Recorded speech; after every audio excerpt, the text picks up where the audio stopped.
Inyaya itogara tichitaura muri yeZimbabwe, asi nekuda kwekuti tine vamwe vanhu vakapusa vakadzungaira vanosapota mavhizheni ari kumberi vachitadza kuona kukundikana nemabasa ehuori ari kuitwa nehurumende yavaEmmerson Dambudzo Mnangagwa. Listi randaisa apa iri rine nzizi dzinosvika idzo 13 dziri kunzi dzadeclarewa nehurumende yavaEmmerson Dambudzo Mnangagwa sestate of disaster. Inini secitizen yenyika yeZimbabwe kana kuti imimi semacitizens enyika yeZimbabwe munozviziva kuti nzizi idzi dzakacherwa nemaChina nevamwe vakuru vari muhurumende yeZimbabwe vachitora goridhe zviri kunze kwemutemo vachinoritengesa zviri kunze kwemutemo, mari yacho vachiisa muhomwe dzavo. Ende macitizens enyika yeZimbabwe vanogara kumaruzevha ane nzizi idzodzi takaona zvekare mumasocial media platforms vachiposta mavidhiyo vachikomblena vachiisa chichemo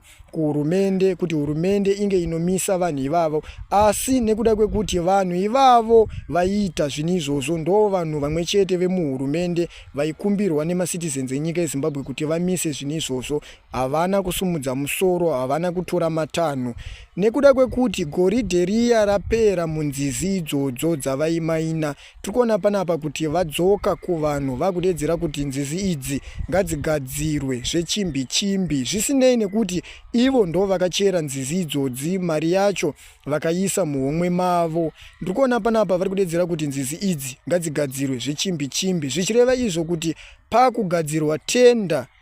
ropiwa chigananda chogadzira nzizi idzi, mari yacho ichitorwa muhomwe yehurumende kana kuti ichitorwa kumariya yemunobhadhara muchibatirwa tax, ndo inenge yakushandiswa kugadzira nzizi dzakaparadzwa nemagananda mamwe chete yayo, asi mari yavakatora munzizi idzodzo kana kuti mari yavakatora vachiparadza nzizi idzodzo vakaisa muhomwe dzavo. Ameno kuti muri yeZimbabwe munotiwo kudii nezvinhu zviri kuitika munyika yedu.